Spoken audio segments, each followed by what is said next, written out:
All right, well, welcome everyone. I am Pamela Barnett. I am so proud to be the Dean of this School of Arts and Communication. Between the students and the faculty, y'all just blow my mind all of the time. And I'm so excited to be here today introducing Professor Teresa Nakra for this book talk. A lot of you know more than I do. Like, Teresa's been a faculty member here for 19 years, and I just want to see all the hands of the alumni who have come back to support their professor and hear this talk today. Look at that. That's amazing.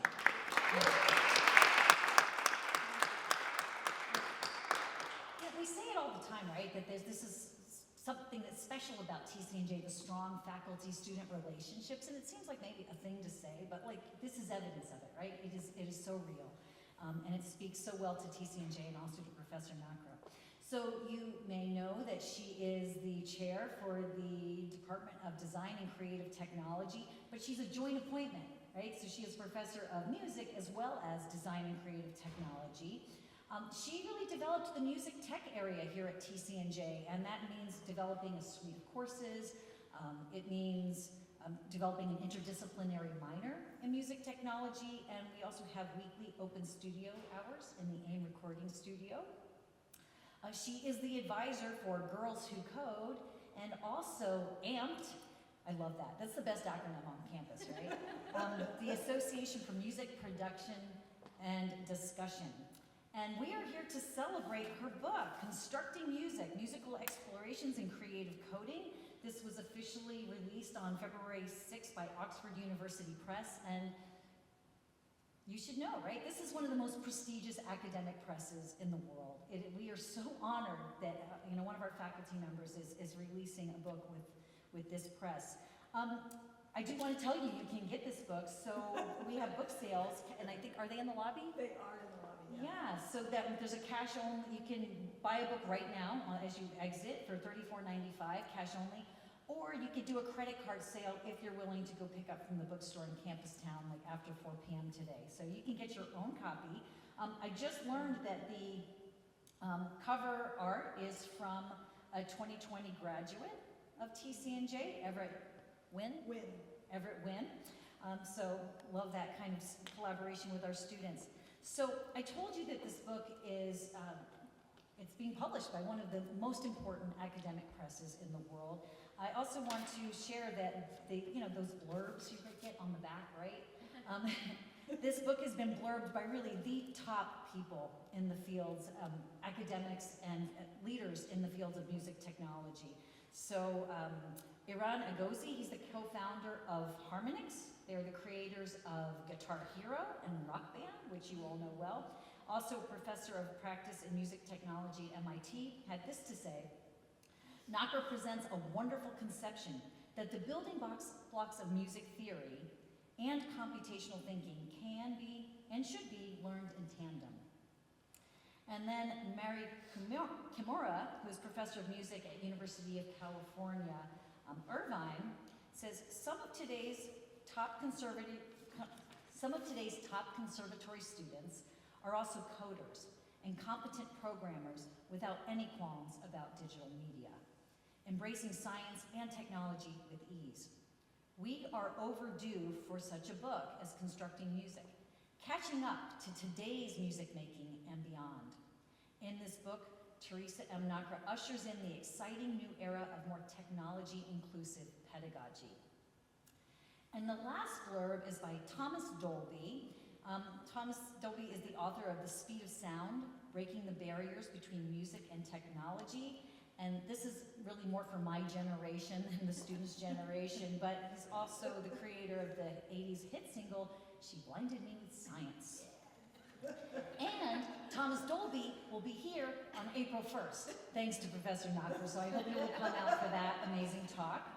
But Thomas Dolby had this to say about the book: it is high time our music theory pedagogy was reevaluated to be broader and more inclusive, and to better serve the needs of the next generation of talented young musicians. Teresa M. Nakra sets out an eye-opening new approach to teaching, learning, and understanding the human fundamentals of music. It deserves to be on the desk of every music teacher and student. So congratulations, Professor Nakra. We're looking forward to this talk. Thank you very much. Thank you so much. So appreciate your warm introduction, and thank you all for making the time to be here today. It's very personally meaningful to me that you chose to be here. So thank you so much. And I'm actually a little nervous. So, so in case I start to stutter, I'm just going to ask you guys to dialogue with me, and then we won't have the formality of this, great concert hall to in any way separate us from the conversation that we can have about these ideas. So I'm honored. Thank you very much for being here. I'm going to start with my talk today by telling a personal story. Hopefully this story will help you understand, help me explain why I wrote the book. So here goes. Many years ago, in the mid-1970s, there was a man in his early 30s who sought a respite from the intensity and stress of his job as a municipal bond trader on Wall Street. He loved singing, so a family member suggested that he attend rehearsals with a local men's chorus. Because he had dyslexia, he learned his parts by ear and by rote. Those weekly rehearsals were very therapeutic for him to take him away from the stress of his job. And he continued staying active as a singer for many, many years, through the highs and lows of a career, through many life events, even through 9/11, when music helped him cope with the sudden loss of friends and colleagues. Eventually he retired, and now at nearly 80 years old, he still attends multiple singing rehearsals every week. And he maintains a little side hustle, I call him an impresario, where he hires out his vocal a cappella quartet to sing at parties and events and occasional appearances on HBO and The Late Show with Stephen Colbert. But even now, after nearly 50 years of active engagement with singing, he still can't read music. He still learns his parts by rote and by ear. And as you might guess, that guy is my dad. I grew up admiring the way that he was able to make music without somehow needing to read a score, and relying on his memory to guide him through the process of learning music and retaining a vast repertoire of songs. And the same year that my dad started singing, I started taking violin lessons. And I was in the 2nd grade, long time ago. And I slowly began the process of learning to read sheet music.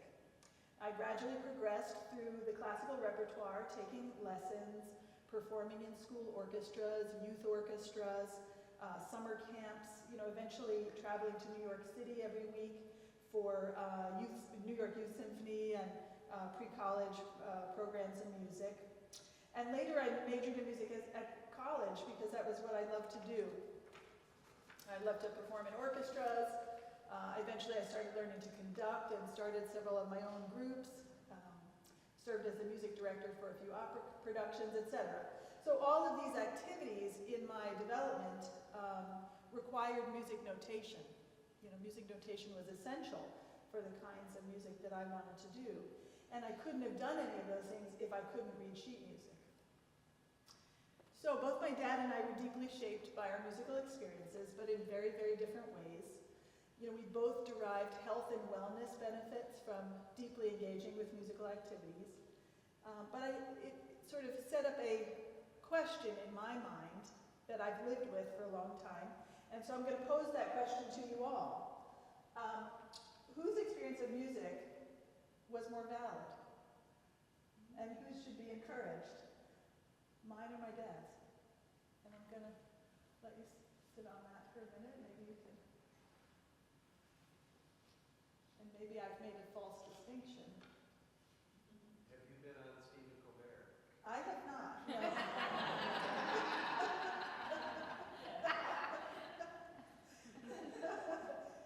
So my dad is more valid. Okay. I'll accept it.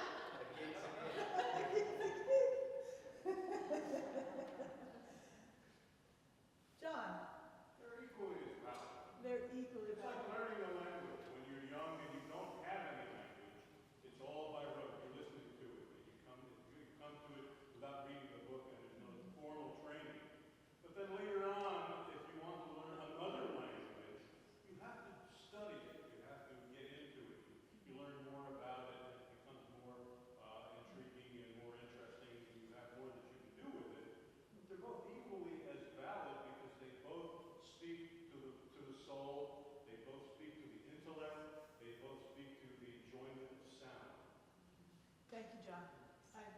I really appreciate it. I think that does deserve some applause. Yeah.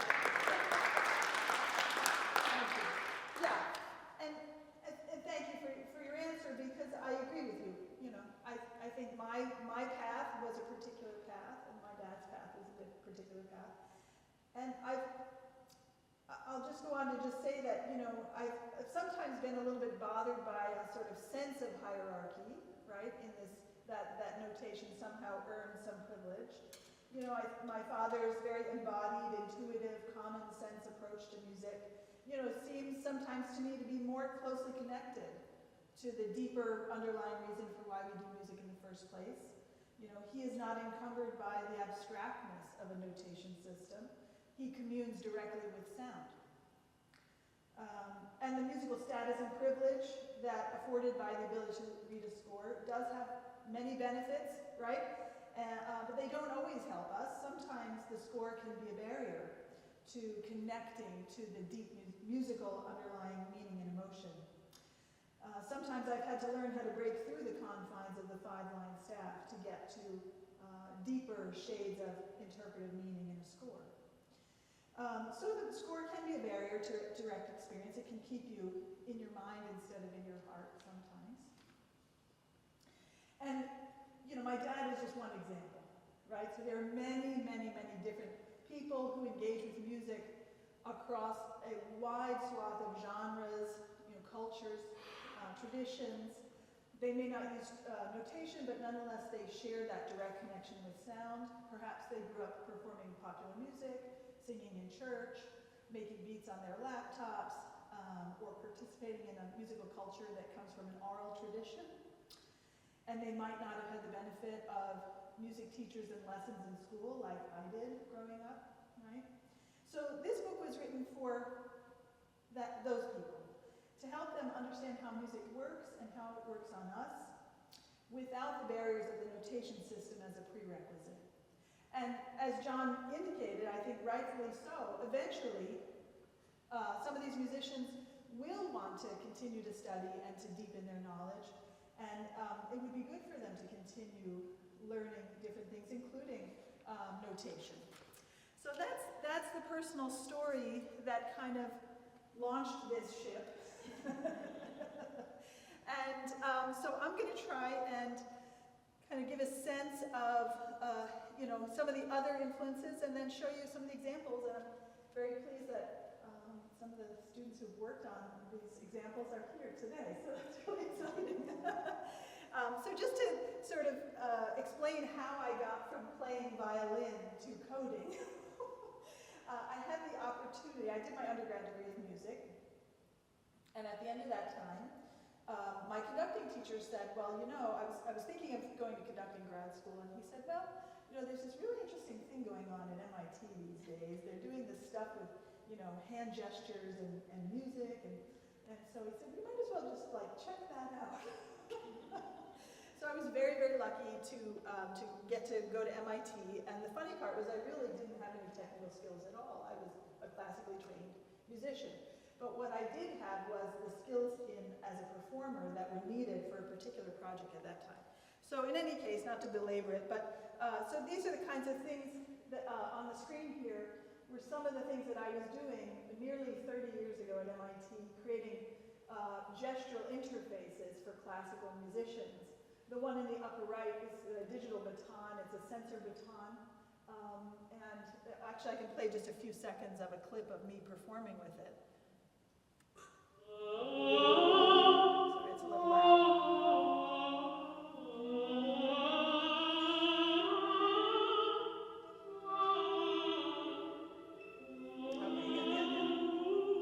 So that's a little bit what I was trying to capture some of the flexibility and nuance of an instrument in a piece of electronics. That was my goal.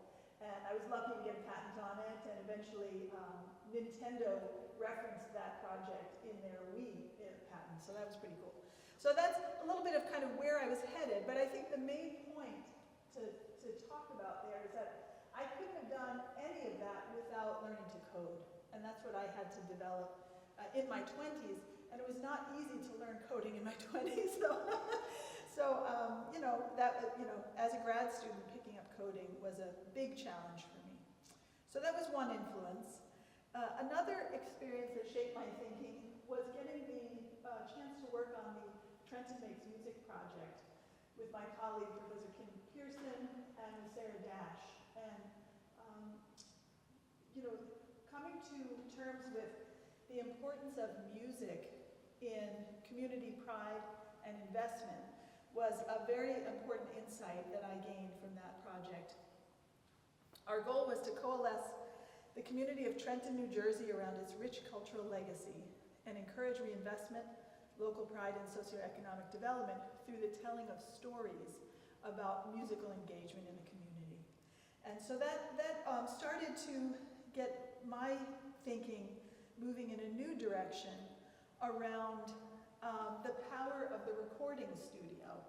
And so one of the big lessons, first getting to work with Sarah, who was a member of the Grammy Board of Governors. She was a backup singer for the Rolling Stones. She had lived in New York until she decided that she wanted to return to Trenton to help reinvest in that city, help build that city up. And she taught me that you must walk in your purpose. And I love that about Sarah, that she made decisions that helped her build her city back up. And one of the things I learned from Sarah was that great musicians find plenty of ways to create great music, using recording studio equipment, software, etc., entirely without the need for written scores. Sometimes scores can help, but in her case, it was helpful for her to bypass notation and just jump directly into the studio. Her innate musicianship was so fantastic. She didn't need to write it down. She had it all, and she just went into the studio and just would record. So I was very taken with Sarah and what she brought to my understanding. She made a big impact on my thinking. Another experience that led to the book was COVID, of course, and many of us were affected by COVID over the last few years. And one of the things that COVID taught me was that suddenly millions of kids were stuck at home on laptops. That was their primary mode of experience. And there were plenty of really terrible choices that they had available to them. But one of the rare, really, I think, great things that came out of COVID was that those who found a creative outlet in video editing, streaming, making music, making games, that those who had a creative activity that they could do on their laptops really found that emotionally therapeutic. And that was a good insight. It reminded me that, of course, emotional wellness is an ancient role of music, going back to the earliest days. I'll talk about that at the end of the talk. But and finally, I learned through teaching on Zoom that the constructionist learning philosophy really does work. That although Zoom is a terrible way to have class,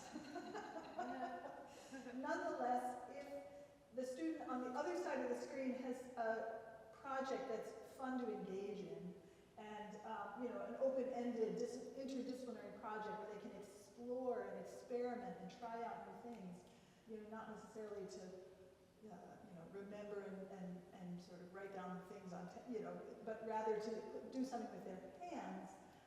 That in the constructionist philosophy, it would be called a thing to think with, right?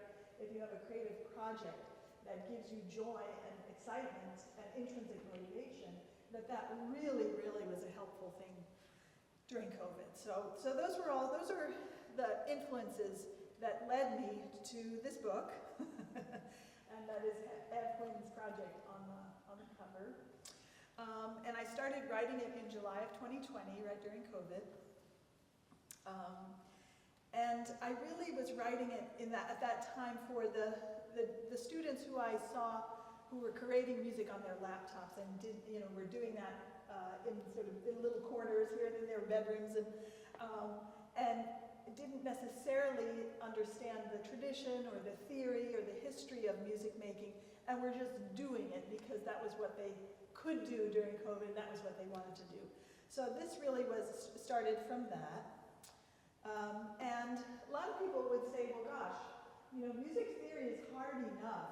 Why would you load it up with something even harder, right? Learning to code. Why would you do that? And I guess my answer back is that, it's one way to meet students where they are, making music on their laptops.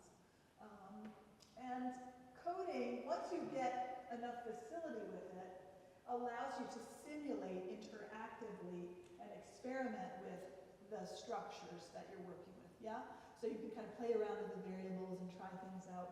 So it's, it's a creative, once coding is, once you have facility in coding, you can get creative and make your own work and, take ideas from music theory and make it your own. Certainly, many of us in the room here have experienced the benefits of STEAM. Who knows what STEAM acronym stands for? Go ahead, you can shout it out. Arts and math. Thank you. Yeah, thank you, Carolyn. The arts piece is the part that makes it really, really sizzle. And I find that, when I'm allowed to teach coding to musicians and music to coders, that what's cool and what happens very naturally in the classroom is this kind of interdisciplinary bridge, which I'm always looking for, and it always excites me. And as I kind of hinted at earlier, the important mission of fostering inclusion and ensuring that everyone feels a sense of belonging in the classroom, I think is promoted by this idea that we're not going to require a prerequisite literacy test in anything. We're just going to start from sort of ground, like basic principles, and build it up. And also in my book, I tried to really expand the range of repertoire and musical styles to try to open up what we consider to be acceptable for study. Philip Tagg calls this everyday tonality. So to acknowledge that the tonal music system isn't purely the preserve of the classical music tradition, but that all sorts of music traditions use tonality. And so to just acknowledge that we have many different perspectives on tonality. Okay, I promise this is the last slide for a little while that's just text heavy. The UI people in the room are like, ugh. So this, just to give you a sense of the sweep of it, the book starts with a chapter of tutorials that help the reader sort of get familiar with the coding environment. And then we move into the basic fundamental building blocks of sound, the types of structures that most people experience viscerally, like loudness or frequency or timbre, these kinds of components of sound that we don't necessarily always think about as being part of music theory, but they're foundational to studying sound in music. Then chapter 3 is the pitch-based structures, the things that we would ordinarily think about as being music theory related. Notes, intervals, scales, chords, keys, all the foundations. This would be musicianship 1 and 2 for those who are music majors here. And then I get into time-based structures, so how we use the horizontal kind of notions of time, things like playback speed and beats per minute, meter, etc., and harmonic progressions. And finally, I end with tuning, and then a little bit of thoughts about AI. So that's the structure of the book. Now I'm going to get out of my PowerPoint presentation and show you some actual demos. So let me show you what this looks like. So accompanying the book are 43 code examples. And here's the first one. Oh, it's not showing up. Oh, let's see, what do I have to do something quick to get this to work? What did I do?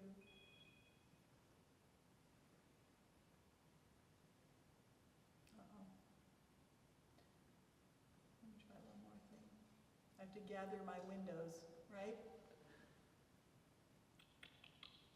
Or I can just do that, right? Okay. Okay, can everyone see that? Okay. So this is the very first patch that readers get. And the idea of the patch is to create an analogy between the coding loop and the musical loop. Yeah?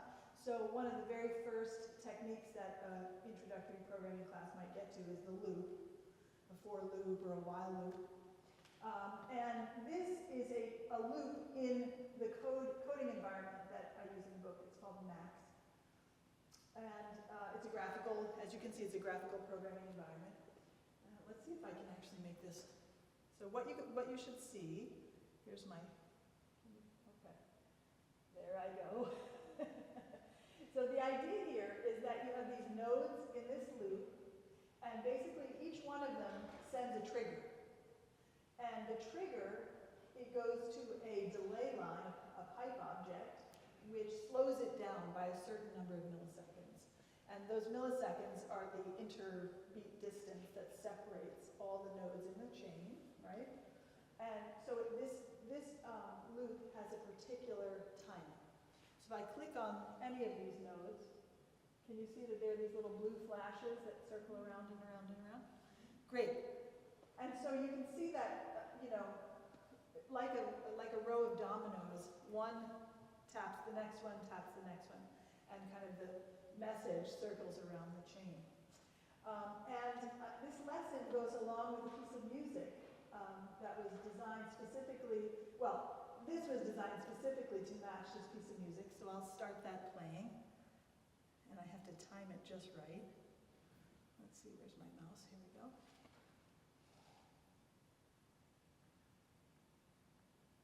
Okay. Oops, I'm a little bit off, but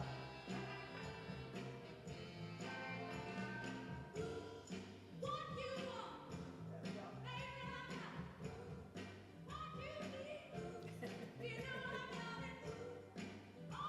All right, so everyone recognizes that track, right? And that track famously is in a tempo of 115 beats per minute, which corresponds to 522 milliseconds in between each beat. And the cool thing about the track is that the Muscle Shoals rhythm section that recorded that in the 60s was so accurate that it will stay in time with this loop for over a minute, which is incredible when you think about the fact that they were recording that without a click track. So another lesson of this is that meter is a loop. So for those of you who know about meter, like 4/4 time or 3/4 time or 6/8 time, really meter is a looping structure of beats that allows the music to hang together, right? So the loop is foundational to music, and it's also important to coding. So that's why it's the first lesson in the book, and I thought it might be of interest to you. I have a couple more examples that I can show from the book. Is this useful? Let's see if I can. I'm a little bit hamstrung with this, but hopefully this is okay. All right, so here's the next example, and this is from chapter 3, and I should probably, let's see if I can zoom in a little bit.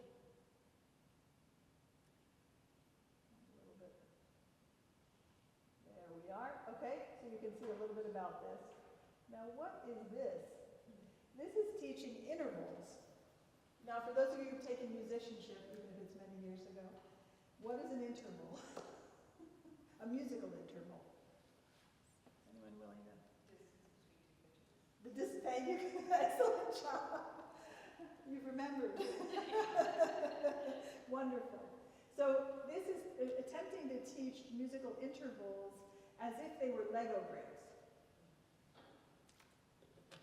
So one of the things that's really hard for introductory music theory students is to sort of grok the fact that, like, certain intervals sound the same, but are called something different. So this is attempting to explain that you can have different interval sizes grouped by their nomenclature, and that some of the largest of the smaller number equals the lesser ones of the upper number.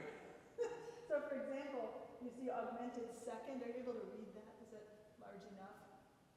You can see the red augmented second sounds exactly the same as the minor third, and you can experiment with that by clicking on it. So we'll start with the minor second, major second. There's augmented second. Yeah. So you can see that intervals are labeled both by, they have a sound, but they also have a nomenclature that organizes how they're used. Oops, that was a major third. And so basically, and through this patch, teaching how to use, how to think about interval sizes, and I do that along with a lesson around how to name them. And here's the code.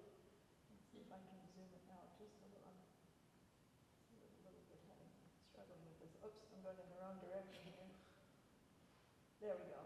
So you can see it's not a lot of code under the hood here, but it is intended, if the student reads along the passage with this max patch, with this code patch, that they'll kind of start to develop some understanding around interval sizes and names. All right, so that's, I'll do a couple more examples. Won't belabor it. Another concept that's critical for music majors to learn. Let's see if I get this. There we go. That's better. Is the idea of interval inversion, that you can have multiple intervals fit within an octave. Yeah. And so this is attempting to teach sort of a similar thing to the interval size question, but here now to show which is kind of what we call the interval inverse, or the accompanying interval that will add with the other one to create an interval of an octave. And you can also, just like with the other one, let's see if I can find my mouse. Okay, here's the tritone, and another tritone. Two tritones together make an octave. Yeah? And you can experiment. You say, oh, well, let me try a major seventh. Now you hear the inner intervals and the outer intervals, and you learn something about the music theory. All right, I won't belabor this too much more. I want to get to some of the more fun stuff.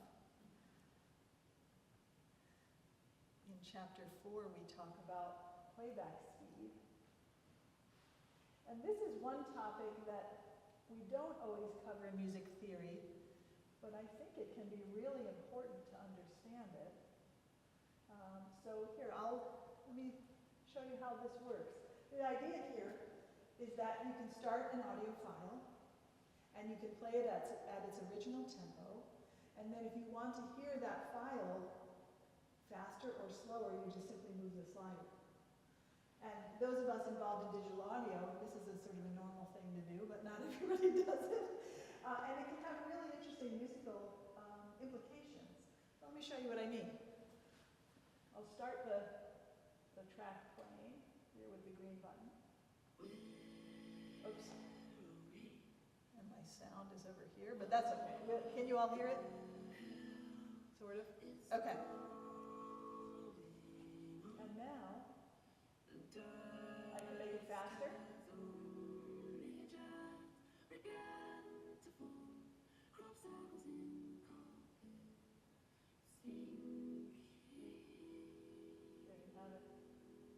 So you can actually pause it by taking it way down. And then some of the very cool sort of interpolated sounds at the very sort of low speed can be very interesting for those of us who are composers and interested in synthesis. So, and this recording really holds up well for very extreme gradations of time. Okay, so there's playback speed. And my remaining two examples are both made by students. The first one is the cover image. This is by Evelyn, 2020 graduate of TCNJ. Couldn't be here today, but says hello. And this was a 2-week project in class. We often do an arpeggiator assignment. Did we do it? We did that. We've been doing that for a very long how to build your own arpeggiator, which is a kind of a cool tool for those who are interested in synthesizers mostly. You have to understand what is an arpeggio. Well, an arpeggio is a chord that gets broken over time. And then there are these parameters that you can change with your arpeggio. You can choose the bottom note, the root note, right? You can change the chord type. You can change the way the arpeggio goes up and down. And you can play around with its speed and volume and things like that. So what I loved about this project is that Ev took this on as a UI UX challenge, because a lot about music is very hard to put into simple terms. But I thought Ev just did a brilliant job of making the complexity more fun to engage with. Yeah? And so let me show you, let me play it so you can, and I probably should also, let me see if I can, you know what, I'm going to just fix my audio for a second here so you can hear it better.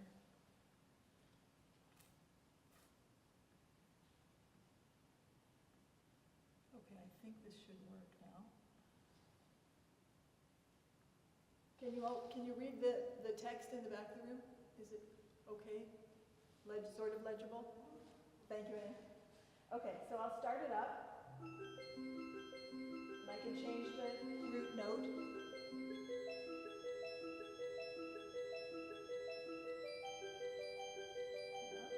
Turn that down just a little bit. Or make it a little bit there. And now we can change the chord. What type of chord do you want? Which one? Diminished. Thank you. But now I have to actually be able to read it. Is it that one? This one.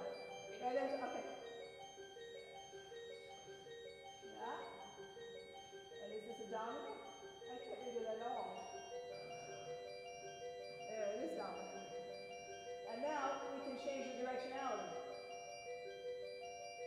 We can make it all down. We can change the pattern. And then the coolest part ever, we can randomize.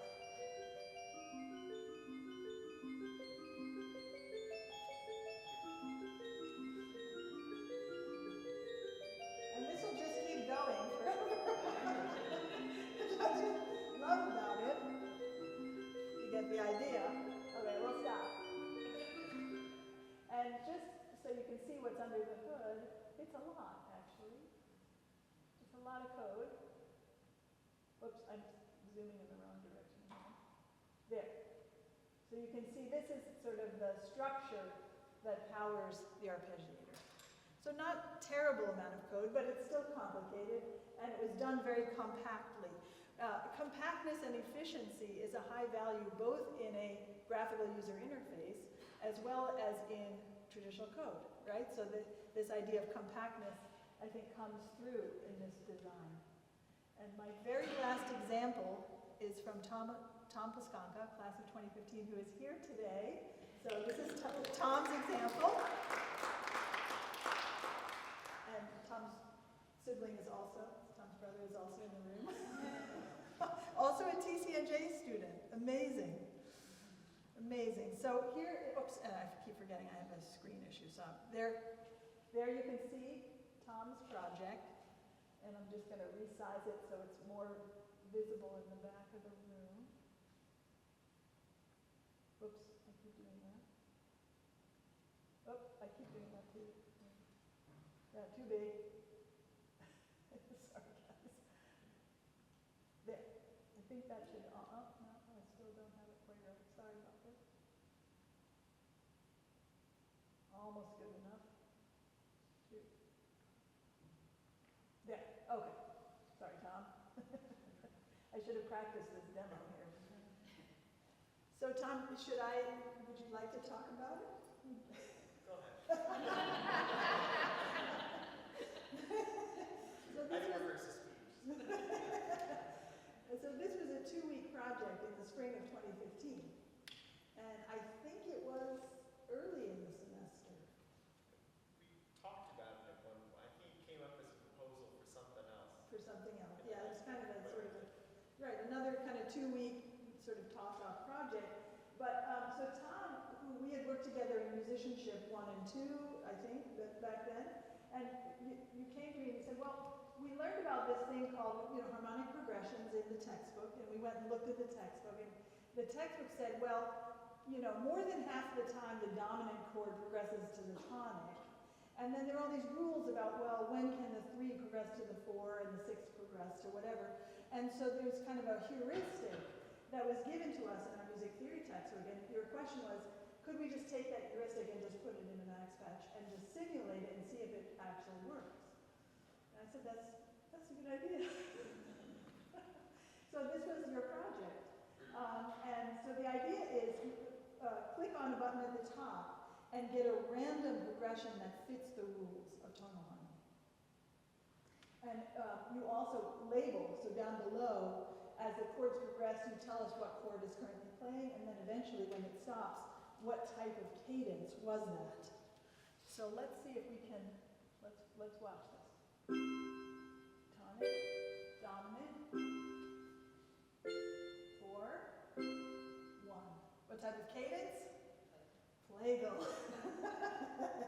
So that was just a random roll of the dice, but it fits the rules of tonal, of how chords can progress from one to the next. Let's listen to another one.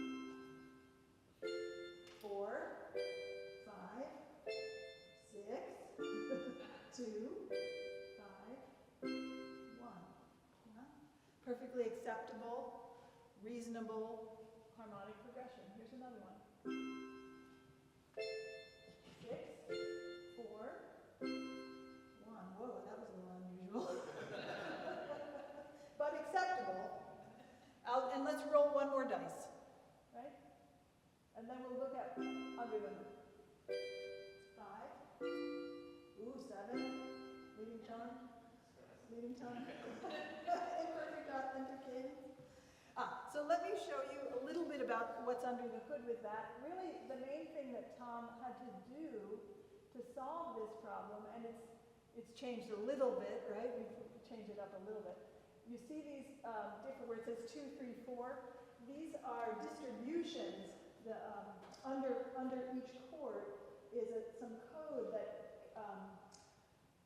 controls the distribution of statistically how frequently will you get this particular pattern. Yeah? And so each chord has to be followed by a distribution 25% of the time. 5 will progress to this, da, da, da, da, da, right? So all of those had to get worked out carefully, and we sort of tweaked the percentages a little bit to get it closer to what we thought was reasonable. So there's an example of using code to simulate something that would be very deadly to memorize. Right? This was the horrible sort of torture of memorizing that chart that we had learned in class.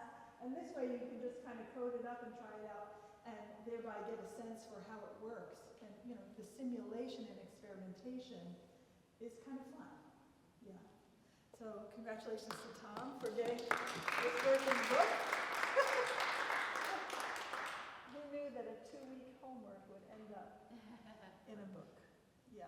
So that's a little bit of the demos of the kind of code that was in the book, and now I'll return. I just have a couple of slides to finish, and then I really would, if you would like to, I'd love to have a dialogue around whatever parts of this, if any, that you found interesting.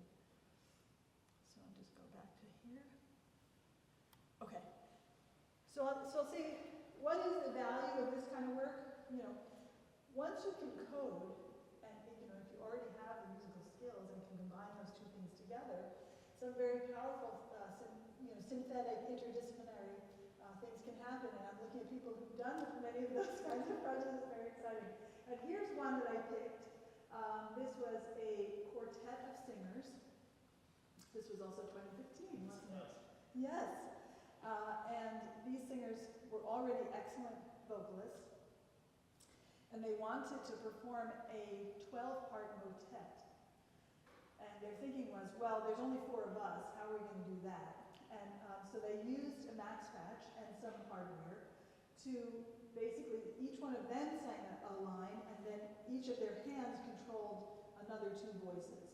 So using, using technology, they were able to perform live this motet, and I thought it was quite an effective example, so I'll just share it with you. You can see the power of coding with music.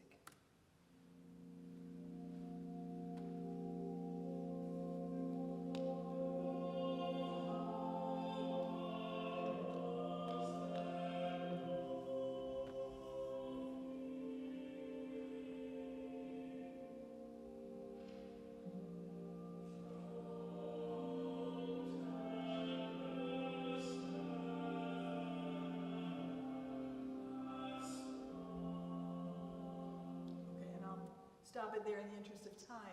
But you can see that the beauty of the live vocal music with the synthetic sounds kind of merge very nicely. It's hopefully an acceptable mode of performance, right? Here's another example when you can learn to code. This is Dave Paulson, who graduated also several years ago. He had perfect pitch, and when he plays music, he sees color. He has this form of synesthesia also, where as he plays a chord, he sees a particular color. And so he wanted to share that experience with his audience, and so he used a max patch and code. He learned how to code and was able to, in real time, record his band. Whatever chord they were playing, it changed the color of the lights. So this was a performance. This was done at Traditions. What year was this? Maybe right before the pandemic. Here we go.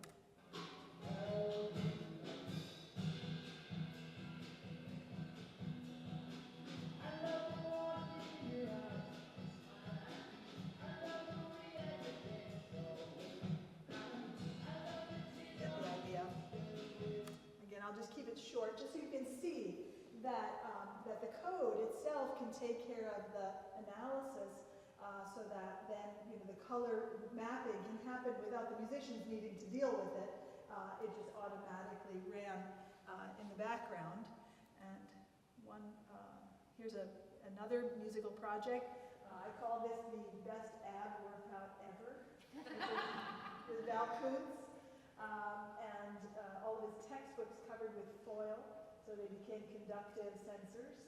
And the rationale for this project was that he needed a duet partner to practice with, and that person wasn't available.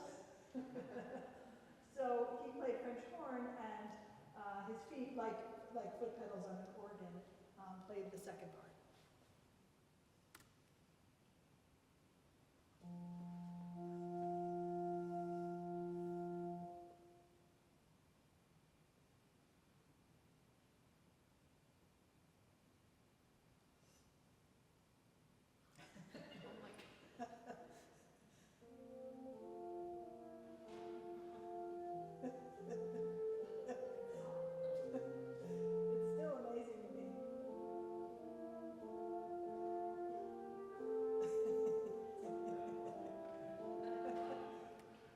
Some of you have had Val in high school band class since then.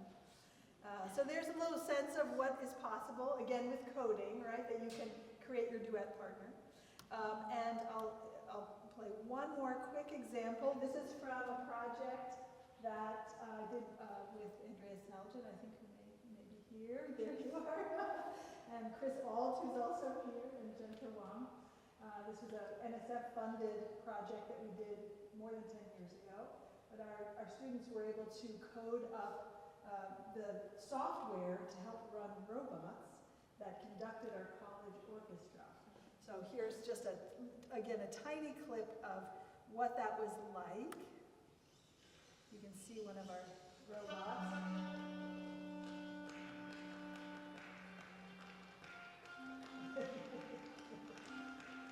Okay, I'll stop it there. So when you can code, it opens up a whole bunch of just incredible experiences. What you didn't get to see is the arm flying off of that robot a few seconds after I stopped it.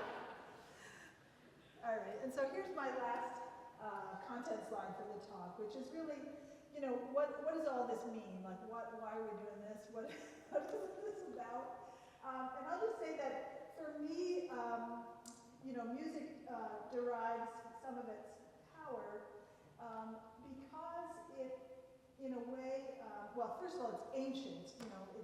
We've had music for over 40,000 years. A few years ago, they found an ancient flute in a cave in Germany that was made out of a bone, and holes had been drilled at precisely the right locations that indicated that humans had made this flute. And the theory is that our capacity for music, which is ancient, is perhaps the reason why we survived and the Neanderthals did not. And I think music has many, many other benefits. Many of us recognize that. It can influence our emotional health, our physical health.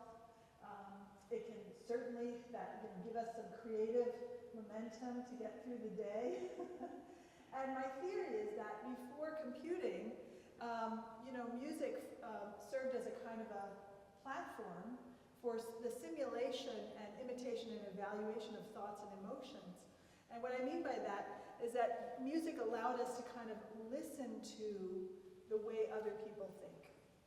It simulates the experience of thinking, not necessarily the outcomes of modern AI, like large language models or synthetic images generating music from code, but rather music serves as a kind of sort of a natural AI platform where we can feel what it feels like to inhabit another person's cognitive processes in our own mind at the speed and scale of human thought through patterns of pitch and other variables. So music helps us hear and understand how other people think and feel.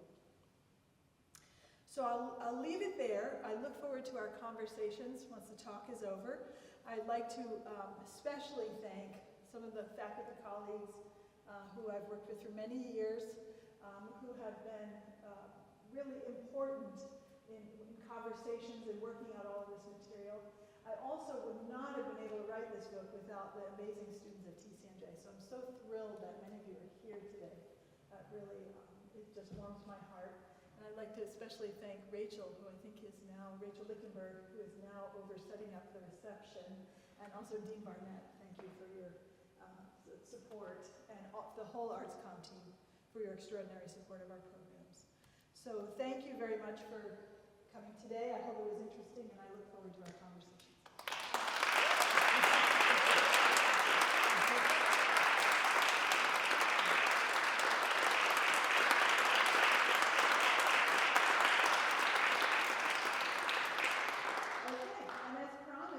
I do want a dialogue, so if we have 5 minutes, I wonder if anyone would like to have a conversation before we walk over to the reception.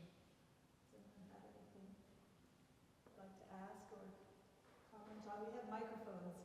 Nicola has a mic. Oh, good, Josh has it. Thank you for this talk. Thank you, Josh. I noticed on that third to last slide, I think, where you were kind of summing things up. Yeah. I couldn't help but notice that the kind of cognitive or thinking emphasis on here, and I'm wondering how your thinking has changed over the last 10 years or so regarding the difference between, or the sort of false binary that you set up at the beginning. How has your thinking changed about music as embodied rather than a sort of intellectual exercise? Thank you for the question. Well, one of my mentors once said, you have to understand something 3 different ways to really understand it. So I think my response there is, there are many different ways to be musical, right? You can do it sort of the embodied, intuitive way, right? You can do it the sort of intellectualized way. There's so many different ways, but hopefully each of us has at least 3 pathways through it so that we fully can experience the richness of it. Both notation and by rote, right? That they're both equally valid, and hopefully you can do it both ways. You're not limited to just one path. cover it. And hi, Rebecca. Good to see you. Yes. Same here. Any other comments or questions? Oh, good, Kathleen. How long you started in the summer of 2020 and I'm really loud. How can you talk about the writing process and did you have it all up in your noggin? Well, as you and I have talked about, serving as department chair can be a lot. So I just rotated off of a term as chair, and so I think I had 3 years worth of ideas sort of stored up, and COVID had just happened, and it was just kind of a crazy time. So it just kind of like started pouring out, and I just sort of went with it. But the thing that made it possible to finish was a sabbatical. I mean, and that's what's so important about getting those bits of release time. Even a 1 semester sabbatical is enough. So that so the spring of 2022, I sat in my living room and just like wrote the content and sent it off, and here it is. So it takes a long time though. Yeah, it's a lot. So that those moments, I think you sort of have pent up demand, right, from times where we sort of work very hard, right? And then when we get a little bit of reprieve, it can flow. I don't know how you feel about that, but certainly I had to sit down every day during that time and write at least a page to, hopefully 5, just to get it all written out. And who do you hope your audience will be for the book? I like all those laptop musicians, really. I mean, I'm teaching it in a class this semester, and I'm using it for that purpose, but I really hope that people kind of in their rooms, people maybe who are self-taught might pick it up and read it. And I'm pleased that the ebook is very affordably priced, so that I'm hoping that those people will get it. Yeah, thank you. John.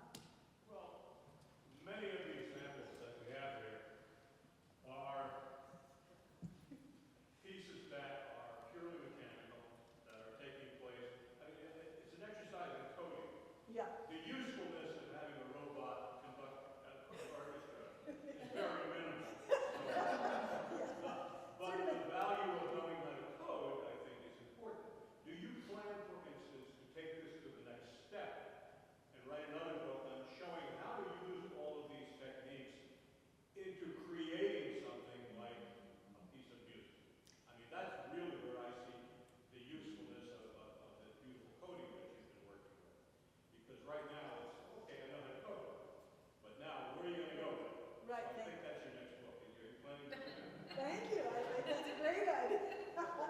I would love that. And certainly what I try to do with my students here is once I take them through the formal examples is at the end of the semester, hopefully just let them free to put something on stage that is their own creative, concept.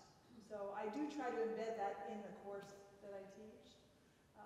And I think you're right that ultimately, just like with music theory, the proof of the pudding is in the eating, right? The proof of whether the music theory actually works is if it's put into practice in music that, moves us, right? Yeah. Oh, great point. I guess I should write another book. I don't know. Andrea, yeah. Thank you. Thank you so much for the book. I can't wait to read it. And thank you for this presentation. And I just want to emphasize that you talk about teaching coding to musicians. I think you can also teach music to coders. And through something like this, you're demystifying music for programmers and coding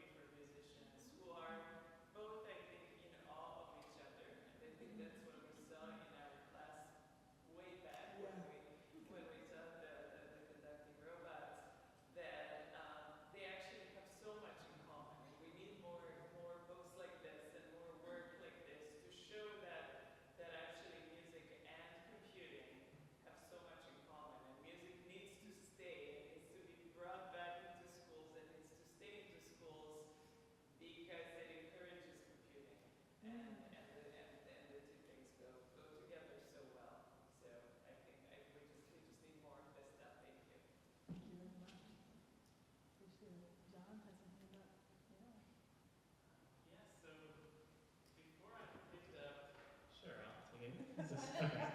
I don't have as large a voice as John over here.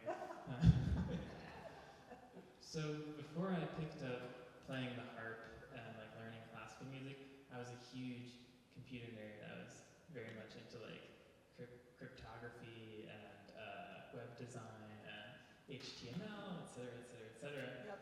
And then when I pivoted to classical music, I kind of put that all behind me. And then for many years, I just solely focused on music, and like acoustic instruments, etc. And it wasn't until I took your interactive music programming class where it, like, the nerdiness all just like came back to me with this huge rush, right? And I guess I had just been like bottling up this like electronic musicality for so long, and this approach to thinking, where it's just like all interconnected, really allowed me to, you know, express myself in a, I guess, much more well-rounded way. So thank you for writing this book. Thank you, I John. really appreciate it. Thank you so much for saying that. And I should add, John is a composer who's writing work using software and live instruments now. Yeah, just had a premiere at National Sawdust in New York. Yeah, yeah. So well done. Okay, Rebecca. Hi, my apologies for coming in late. I had a day of work, so. Sure. But I wanted to pre-advertise that you're giving a talk and a book signing at the Trenton Computer Festival, which will be, I think, Saturday the 16th of March. I don't know if you mentioned it, but for those here who are interested in AI, the whole day is going to be about generative AI, and you can also ride some hybrid cars and and alternative power cars, but that's a different part of the conference. But we have an entire track in which you'll be speaking as one of the speakers, an entire all-day track on generative AI in music and art. So I want to thank you in advance for that, but to invite every one of you, you can just look it up on tcf-nj.org, but it is sponsored by the College of New Jersey. But in case you don't hear about it, please try to come to the conference, you know, the festival. It's just fantastic, and we're looking forward to your talk. And it's the, I think it's the world's longest running computer festival. Yeah, I think it's one of the first too, and they have had all sorts of very famous computer people speaking there, you know, over the years. But you know, this is the first. Each year it has a different topic, and this is the first full topic.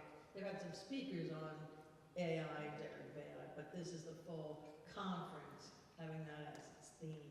So you'll enjoy, if you see the website, you'll see that the pictures they were actually created using generative AI. So it's awesome. But again, congratulations on the book. Thank you so much. You're welcome. Great. Well, I think now, thank you for staying. You know, we have a reception waiting for you in the AIM building, room 206, the U Lab. So I hope for those of you who can stay, please join us so we can continue the conversation. And if you'd like to, there's a few books left on the table outside in the lobby. So if you'd like to pick up a book there too, you're most welcome to. But thank you so much for coming, and hopefully I'll see you over in the AIM building, room 206. Thank you.